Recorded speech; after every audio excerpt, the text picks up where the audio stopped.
Hello friend, welcome back to DNS YouTube channel. तो दोस्तों, जैसा कि आप जानते हैं कि बीबीए और बीसीए के एग्ज़ाम में कंप्यूटर का एक बहुत ही इम्पॉर्टेंट पोर्शन एग्ज़ाम में पूछा जाता है। और लगभग हर इंट्रेंस एग्ज़ाम में जो भी यूनिवर्सिटी के इंट्रेंस एग्ज़ाम होते हैं या स्टेट लेवल की यूनिवर्सिटी के एग्ज़ाम होते हैं, उसमें बीसीए और बीबीए में एक टॉपिक कंप्यूटर का रहता है। उसमें एमसीक्यू पूछे जाते हैं, एक जनरल कंप्यूटर का क्वेश्चन पूछा जाता है। तो दोस्तों, उसी को ध्यान में रखते हुए मैं आपके लिए स्पेशली कंप्यूटर का क्लास लेकर आया हूं, और जिसमें कि हमने डिस्कस किया है मोस्ट 25 क्वेश्चन, और उसके साथ साथ अलग अलग सेट से कुछ मैंने प्रीवियस ईयर क्वेश्चन भी निकाले हैं। और जो एमसीक्यू आपके स्टार्टिंग से बन सकते हैं कंप्यूटर से, जो बहुत ही इंपॉर्टेंट टॉपिक से बन सकते हैं क्वेश्चन, उसको मैंने इस वीडियो में रखा है।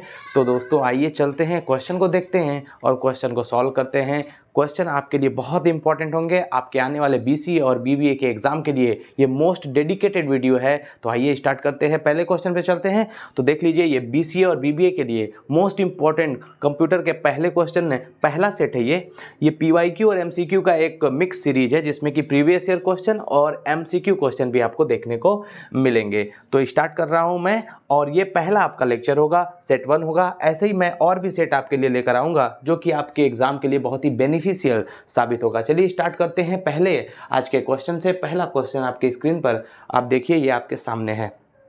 कंप्यूटर का जो क्वेश्चन आता है ना, वो बहुत बेसिक क्वेश्चन आता है। आप पहले ध्यान देंगे कि क्वेश्चन आपसे क्या पूछा है। पहला क्वेश्चन आपके सामने स्क्रीन पर आ चुका है, और पहला क्वेश्चन आपसे पूछना चाह रहा है, थोड़ा ध्यान से देखेंगे इसको। पहला क्वेश्चन देखिए, पहला क्वेश्चन आपके सामने आ चुका है, ध्यान से देखिए।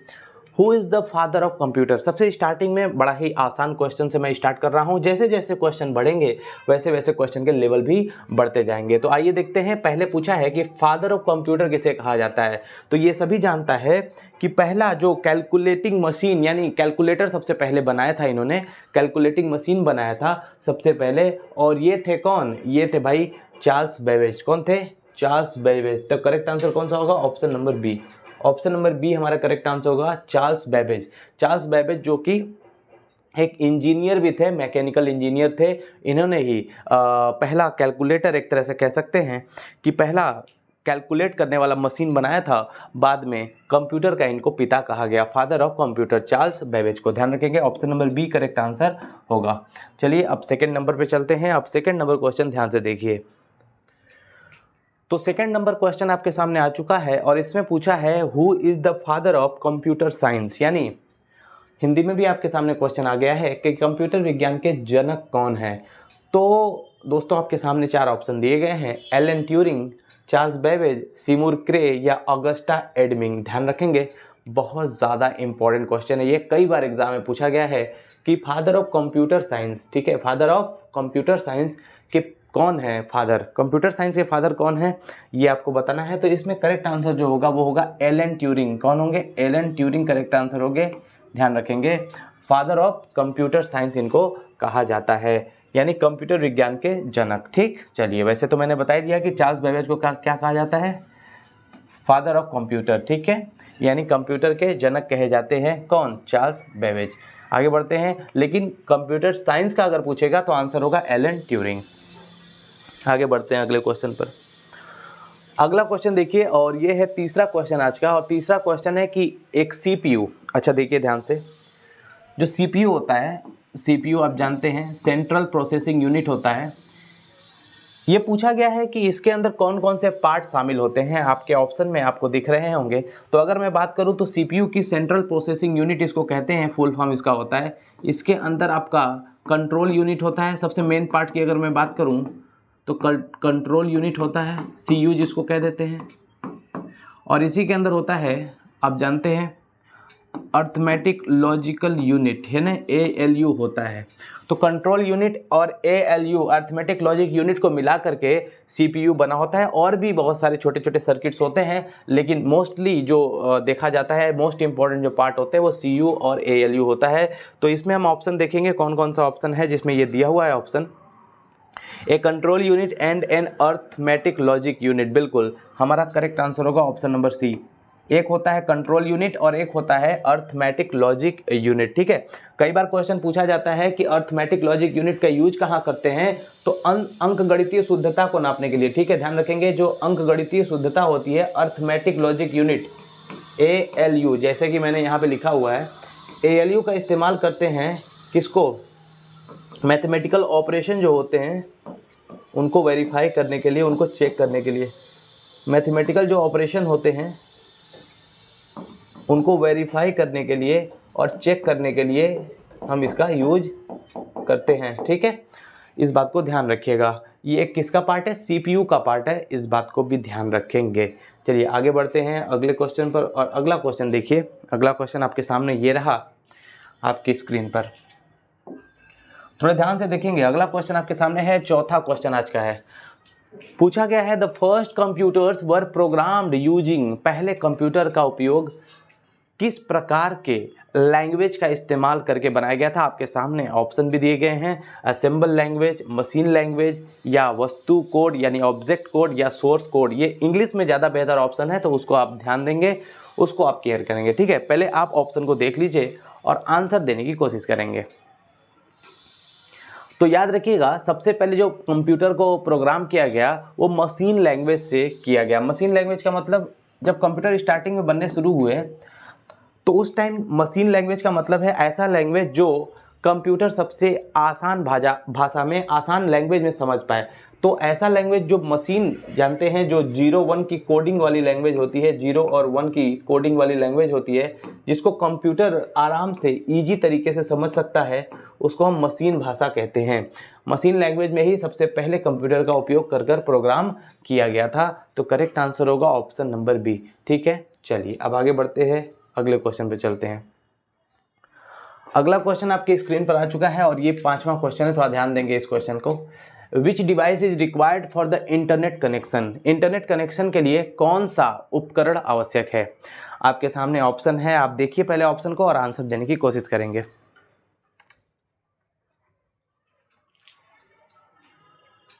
चलिए, तो 5वां क्वेश्चन है, इंटरनेट कनेक्शन के लिए कौन सा उपकरण आवश्यक है। ध्यान रखेंगे, अगर हम बात करें इंटरनेट के लिए आवश्यक उपकरण की, तो वो है मॉडेम। करेक्ट आंसर होगा ऑप्शन नंबर बी। आप जानते हैं जो मॉडेम होता है, जिसको हम मॉड्यूलेटर और ड्यू मॉड्यूलेटर कहते हैं, मॉडेम। देखिए, MO का मतलब होता है मॉड्यूलेटर और DEM का मतलब होता है डी मॉड्यूलेटर। ठीक है, तो इसको हम बोल देंगे मॉड्यूलेटर और इसको बोल देंगे डी मॉड्यूलेटर। ठीक है, ध्यान रखेंगे, कई बार फुल फॉर्म आता है आपसे, डी मॉड्यूलेटर। ठीक, तो फुल फॉर्म भी आपसे कई बार पूछा जाता है। मॉडेम के माध्यम से आप डोंगल जिसको कहते हैं, आप जानते होंगे पहले क्या था कि जब सिम लगा करके हम लैपटॉप में क्या करते थे, यूज करते थे, मॉडेम को लगा देते थे और मॉडेम में एक सिम लगता था जिससे कि कनेक्ट हो जाता था पहले इंटरनेट से कंप्यूटर। ठीक है, तो वो हम मॉडेम कहते हैं, वो पहले उपकरण था। अगर जॉय स्टिक की बात करें तो जॉय स्टिक जो गेमिंग वाला होता है, आप जानते भी होंगे, जॉय स्टिक जो गेम खेला जाता है जिससे, उसका इस्तेमाल किया जाता है। और CD ड्राइव तो आप जानते ही हैं। तो बी करेक्ट आंसर हो जाएगा 5वें क्वेश्चन का, जो कि है कि इंटरनेट का उपयोग करने के लिए कौन से उपकरण का इस्तेमाल किया जाता है, तो वो है मॉडेम। चलिए अब अगले क्वेश्चन पे आ जाइए। अगला क्वेश्चन देखिए, 6वां question, what is a light pen. Light pen क्या है, ये आपके सामने ऑप्शन है। लाइट पेन की अगर मैं बात करूं तो एक प्रकार का, ये देख रहे होंगे, एक प्रकार का ये एक सेंसिटिव डिवाइस है। इसका हम यूज कर करके आसानी से इसको यहाँ पे लिख सकते हैं, है ना, यहाँ पे हम लिख सकते हैं, इसका यूज करके हम आसानी से लिख सकते हैं। ये एक क्या है, ये एक सेंसिटिव डिवाइस है और ये एक लाइट पेन का भी काम कर रहा है। जैसे आपने देखा होगा कई बार अलग अलग यूट्यूब के माध्यम से, अलग अलग चैनल पे देखा होगा आपने। मैं ही पढ़ाता हूँ आपको सुबह करंट अफेयर की क्लास में, तो वहाँ पर मैं स्क्रीन पर लिख रहा होता हूँ, है ना, स्क्रीन पर लिख रहा होता हूँ पेन टैब का इस्तेमाल करके, पेन टैब का इस्तेमाल करके। और वो पेन टैब इस तरह से होता है, उसी पर ये सर्कल करके दिया होता है और उस सर्कल के अंदर मुझे, बात को समझिएगा ध्यान से, इसी सर्कल के अंदर मुझे, इसी के स्फेयर में इसी के अंदर मुझे लिखना होता है, और जो भी मैं यहाँ लिखता हूँ ना आपको स्क्रीन के ऊपर वही दिखता है। और मैं जो लिखता हूँ जिससे, वो ध्यान रखेंगे लाइट पेन की ही मदद से लिखता हूँ मैं। और यहाँ पे जब वो सेंसिटिव पेन चलता है तो वहाँ स्क्रीन पर लिखता है, वहाँ पर स्क्रीन पर दिखाई देता है आपको। तो वहाँ पर पेन हम इस्तेमाल करते हैं, जो पेन कहलाता है लाइट पेन। तो ये क्या है, एक इनपुट डिवाइस है, क्योंकि कोई भी चीज़ जब इन्फॉर्मेशन मैं दे रहा हूँ वो स्क्रीन पर शो कर रहा है। तो कोई चीज़ मैं जब मैसेज दे रहा हूँ तो वो इनपुट कर रहा हूँ और स्क्रीन पर आपको वो शो कर रहा है ना। तो वो एक आपका क्या है, इनपुट डिवाइस है। पहले तो इनपुट डिवाइस है, तो ये ऑप्टिकल इनपुट डिवाइस है। ऑप्टिकल इनपुट डिवाइस कौन से ऑप्शन में है, ये है option number C. Correct answer होगा ऑप्शन नंबर सी, ठीक है ना। आउटपुट डिवाइस तो है नहीं। चलिए अब आगे आते हैं अगले क्वेश्चन पे आते हैं। अगला क्वेश्चन देखिए ध्यान से। अब आपसे यूनिवैक फुल फॉर्म पूछा गया है। अगर देखा जाए ध्यान से तो एक बार अच्छे से क्वेश्चन को देखिए। आपको बताना है कि यूनिवैक का फुल फॉर्म क्या होगा। तो दोस्तों अगर यूनिवैक की फुल फॉर्म की बात करूं तो देखिए, यूनि से होता है यूनिवर्सल, ठीक है ना, और ऑटोमेटिक और कंप्यूटर, सी का मतलब होता है कंप्यूटर। ये देखिए इसका मतलब होता है यूनिवर्सल, ठीक है ना। UNIV का मतलब होता है यूनिवर्सल, ए का मतलब होता है ऑटोमेटिक, सी का मतलब होता है कंप्यूटर। तो यूनिवर्सल ऑटोमेटिक कंप्यूटर इसका फुल फॉर्म होता है यूनिवैक का। तो करेक्ट आंसर होगा ऑप्शन नंबर ए। करेक्ट आंसर क्या होगा, ऑप्शन नंबर ए, ठीक है। चलिए अब आगे बढ़ते हैं अगले क्वेश्चन पर। तो अगला क्वेश्चन देखिए आपके सामने आपकी स्क्रीन पर। 8वां क्वेश्चन ध्यान रखेंगे। 8वां क्वेश्चन देखिए, CD रोम स्टैंड्स फॉर, मतलब CD रोम का मीन्स क्या है। वैसे तो इसमें एक फुल फॉर्म आपसे पूछा गया है। CD आप जानते होंगे कॉम्पैक्ट डिस्क जिसको हम बोलते हैं, लेकिन उसके साथ साथ इन्होंने रोम भी लगा दिया है। CD का मतलब होता है कॉम्पैक्ट डिस्क, ROM का मतलब होता है रीड ओनली मेमोरी। तो compact disc, read only memory. तो ये हमारे करेक्ट आंसर कौन से ऑप्शन में है, ऑप्शन नंबर सी में है। करेक्ट आंसर क्या है, ऑप्शन नंबर सी।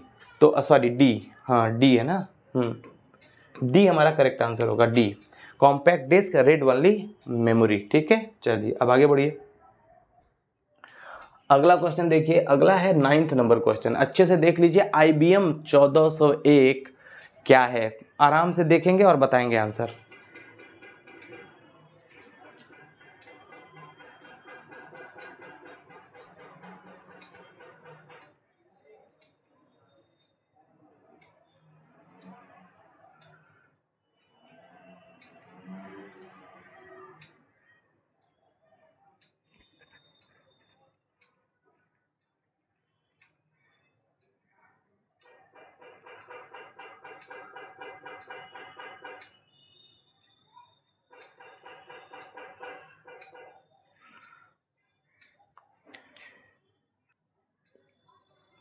तो आपके सामने जो अगला क्वेश्चन है वो है IBM 1401 क्या है। तो जानते हैं आप IBM 1401 जो है वो क्या है, सेकेंड जनरेशन कंप्यूटर है, दूसरी पीढ़ी का कंप्यूटर है, ठीक है। सेकेंड जनरेशन कंप्यूटर है, यानी दूसरी पीढ़ी का एक कंप्यूटर है, ये बात ध्यान रखेंगे।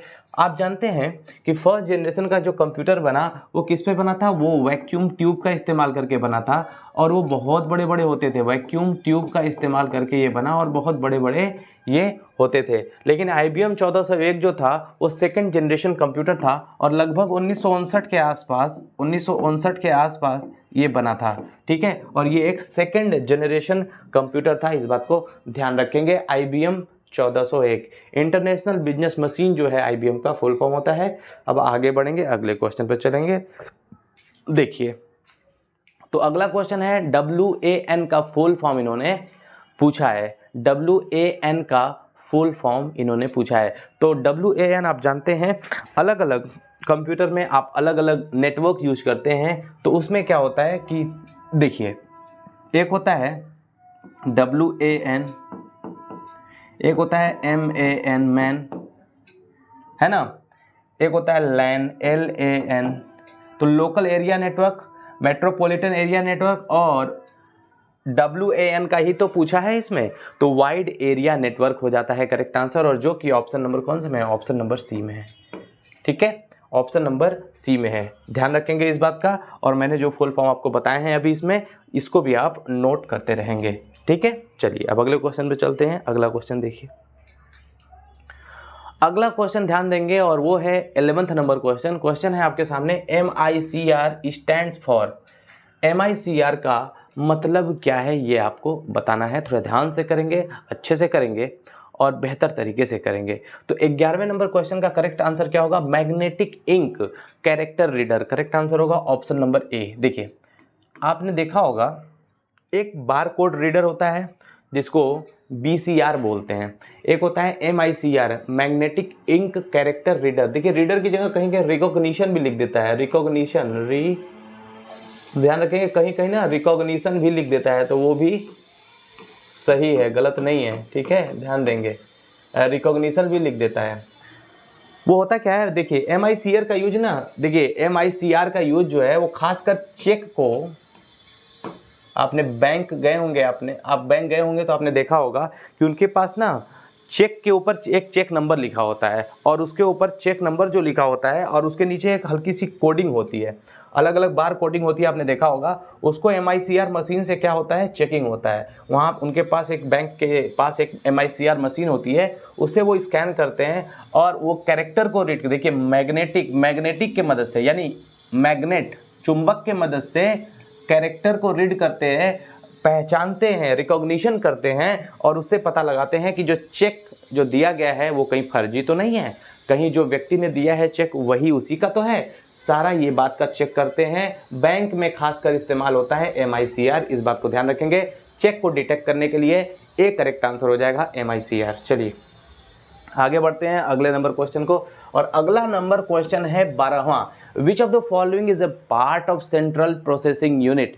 तो आपको मैंने अभी बताया कि सेंट्रल प्रोसेसिंग यूनिट जिसको हम ब्रेन कहते हैं, जिसको हम क्या कह देते हैं, ब्रेन कहते हैं, कंप्यूटर का ब्रेन ऑफ द कंप्यूटर कहते हैं। CPU को आपको पता भी है बहुत अच्छे तरीके से।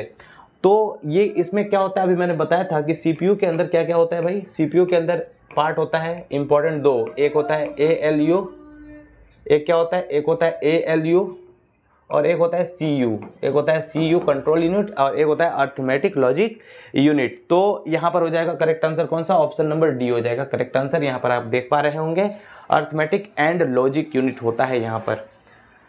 चलिए आ जाइए अगले क्वेश्चन पर। तो अगला क्वेश्चन ध्यान दीजिए, 13वां नंबर क्वेश्चन है और ये है junk email is also called, यानी जंक ईमेल को भी कहा जाता है। देखिए अगर ध्यान से हम देखें तो जंक जो होता है, हमारे ईमेल में जब भी कोई हैक करना चाहता है, हैकर होता है या कोई ऐसा अनवांटेड मैसेज आता है, तो हमारे ईमेल में जो मैसेज आता है ना उसको हम क्या कह देते हैं, स्पैम कह देते हैं। क्या कहते हैं, स्पैम कहते हैं। ध्यान रखेंगे क्या कहते हैं, स्पैम कहते हैं। तो करेक्ट आंसर होगा ऑप्शन नंबर ए।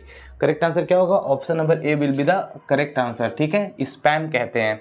ईमेल का ध्यान रखेंगे, ईमेल का जो फुल फॉर्म होता है वो क्या होता है, इलेक्ट्रॉनिक मेल होता है। क्या होता है, इलेक्ट्रॉनिक मेल होता है, ठीक है। और मुझे ये बताएंगे आप, इलेक्ट्रॉनिक मेल का इंडिया में सबसे पहले यूज जो किया गया था वो किया गया था, मतलब सबसे पहले इंट्रोड्यूस किया गया था 1995 में, सबसे पहले। ध्यान रखेंगे, वो अलग बात है कि मोदी जी ने एक में कह दिया था कि 1988 में सबसे पहली बार मैंने ईमेल के माध्यम से दिल्ली को अपनी फ़ोटो भेजी थी। बड़ी मज़ेदार बात थी। हाँ, तो ये जोक है, जोक की तरह इसको लीजिए। ईमेल को भी कहा जाता है क्या, स्पैम कहा जाता है, इस बात को ध्यान रखेंगे। आगे बढ़ेंगे अगले क्वेश्चन पे। तो अगला क्वेश्चन है 14वां number question. First page of website is termed as, website के प्रथम पृष्ठ को कहा जाता है, क्या कहा जाता है, आप जानते हैं। जब हम कभी भी कंप्यूटर में किसी भी वेबसाइट को ओपन करते हैं तो उसका जो पहला पेज ओपन होता है ना, उसको हम, जो पहला पेज ओपन होता है, आप देखते होंगे टास्क बार के ऊपर पहला जो पेज होता है वो होता है होम पेज। क्या होता है, होम पेज होता है। करेक्ट आंसर होगा ऑप्शन नंबर ए। करेक्ट आंसर क्या होगा, option number A will be the correct answer. Bookmark की, बुकमार्क जो होता है, आपने कोई वेबसाइट जब ओपन करते हैं आप, तो जो वेबसाइट आप ओपन करते हैं ना, तो वेबसाइट को ओपन करने के बाद आप जानते होंगे, वेबसाइट को ओपन करने के बाद जो ऊपर URL शो होता है, URL यूनिफॉर्म रिसोर्स लोकेटर, है ना, uniform resource locator, uniform resource locator, ये जो URL होता है उसी को जब आप सेव कर लेते हैं, इसी को कहा जाता है बुकमार्क करना। क्या कहता है, बुकमार्क, ठीक है। चलिए करेक्ट आंसर हो जाएगा होम पेज। आगे बढ़ते हैं, अब अगले क्वेश्चन पे चलते हैं।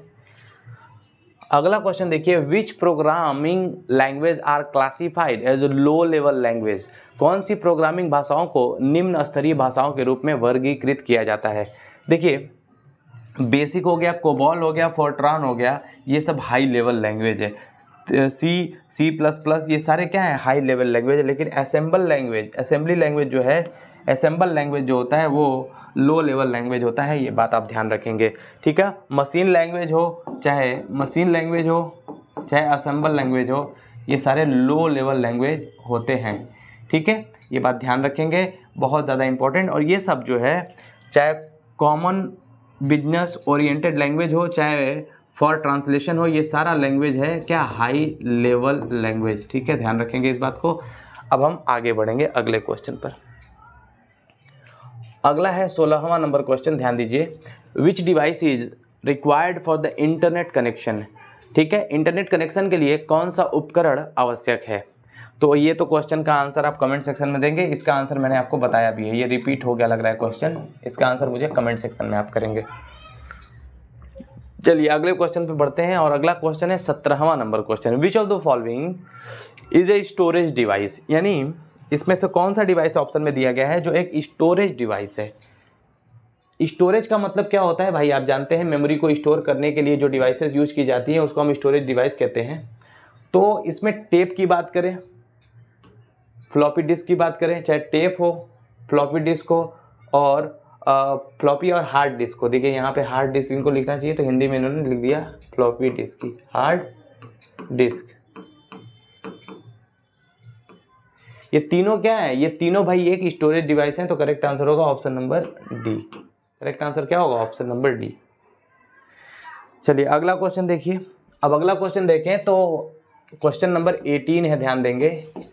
फोर्ट्रान क्या है।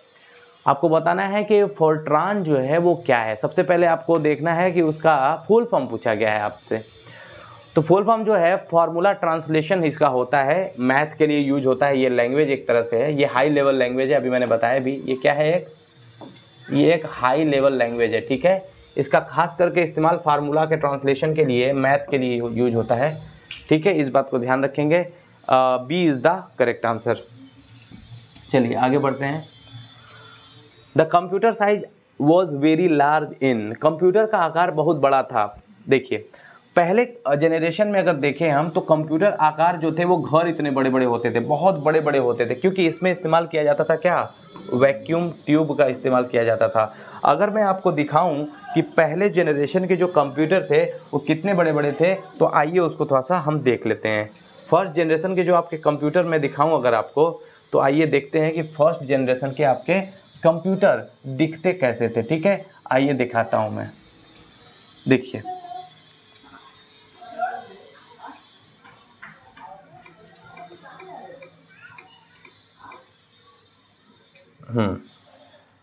यहाँ पे देखिए, अगर मैं बात करूँ फर्स्ट जनरेशन कंप्यूटर के तो एनियाक है ना, यूनिवैक, ये सारे देखिए घर इतना बड़ा बड़ा, ये देखिए, ये भाई साहब देखिए इतना बड़ा बड़ा घर, इतना बड़ा बड़ा कंप्यूटर है। अगर मैं ये दिखाऊँ आपको, ये यहाँ पर देखिए है ना, ये देखिए घर इतना बड़ा बड़ा कंप्यूटर यहाँ पर आपको दिख रहा होगा। ये देखिए कितना बड़ा बड़ा कंप्यूटर की तरह, भाई घर की तरह कंप्यूटर यहाँ दिख रहा होगा आपको। देखिए ये बंदा बना रहा है इसको, और कितने बड़े बड़े कंप्यूटर जो है यहाँ पर आपको, घर इतने बड़े बड़े कंप्यूटर दिख रहे होंगे, है ना। पूरा घर इतना बड़ा बड़ा कंप्यूटर आपको देखने को मिल रहा होगा। देखिए ये देखिए, ये पूरा जो है कंप्यूटर ही तो है, देखिए पूरा पूरा कंप्यूटर है। तो आपको कितना बड़ा बड़ा कंप्यूटर देखने को मिल रहा है, ये आप इसका अंदाज़ा इससे लगा सकते हैं, ठीक है। तो ये फर्स्ट जनरेशन के कंप्यूटर हैं, जिसमें कि कौन कौन सा आता है, अभी देखिए आपने देखा होगा, ये यूनिवैक, ठीक है। उसके बाद अच्छा यूनिवर्सल ऑटोमेटिक कंप्यूटर होता है, यूनिक, और एनिएक आपने देखा होगा, एनिएक भी देखा होगा, अभी मैंने उसको आपको पीछे बताया भी था। तो इस तरह से आप देख पा रहे होंगे कि ये है आपका फर्स्ट जनरेशन का कंप्यूटर, जो कि काफ़ी बड़ा देखने में लग भी रहा है, ठीक है। चलिए ये तो आपने देख ही लिया। अब हम बढ़ते हैं क्वेश्चन पर अपने। तो देखिए ये फर्स्ट जनरेशन के जो कंप्यूटर थे वो बहुत बड़े बड़े हुआ करते थे, ठीक है। चलिए अब आगे चलते हैं अगले क्वेश्चन पर। अगला क्वेश्चन देखिए। अगला क्वेश्चन आपके सामने आ चुका है और ये है 20वां question. Who invented the high level language C, यानी उच्च स्तरीय भाषा सी का आविष्कार किसने किया था? सबसे पहले आपको बताना है ये। तो एक व्यक्ति थे जिनका नाम है डेनिस एम रिची। क्या नाम है? Dennis M Ritchie. इन्होंने ही एक सी लेवल लैंग्वेज का, जो कि एक हाई लेवल लैंग्वेज है, सी लैंग्वेज का नाम क्या है? सी, इसका आविष्कार किया था। इस बात को ध्यान रखेंगे, ठीक है, ध्यान रखेंगे। रिच से मैंने याद किया था, आप भी याद कर लीजिए, है ना। कंप्यूटर के रिच हैं ये। Human beings are referred to as Homo sapiens which device is called silico sapiens, यानी होमो सेपियंस जो है वो मनुष्य को कहा जाता है। ये बात तो आपको पता ही है, साइंस आपने पढ़ा होगा तो देखा होगा। होमो सेपियंस जो है वो मनुष्य को कहा जाता है, ह्यूमन बींग को कहा जाता है। जबकि आपको बताना है कि सिलिको सेपियंस किसको कहा जाता है, तो ध्यान रखेंगे। सिलिको सेपियंस कहा जाता है भाई किसको? कंप्यूटर को कहा जाता है। किसको? कंप्यूटर को कहा जाता है। करेक्ट आंसर होगा option number D. Correct answer क्या होगा? Option number D. चलिए अब अगले क्वेश्चन में बढ़ते हैं। अगला क्वेश्चन है 22वां नंबर क्वेश्चन, देखिए ध्यान से। A computer program that converts an entire programme into machine language is called. एक कंप्यूटर प्रोग्राम जो पूरे प्रोग्राम को मशीनी भाषा में परिवर्तित कर देता है। देखिए कंप्यूटर को जो भी आप इनपुट देंगे ना, कंप्यूटर हमको क्या करेगा? कंप्यूटर हमेशा उसको 0 और 1 के फॉर्मेट में, 0 और 1 के कोडिंग में, 0 और 1 के कोडिंग में उसको कन्वर्ट कर लेगा और कन्वर्ट करके वो अपनी जो भी आउटपुट है वो देगा।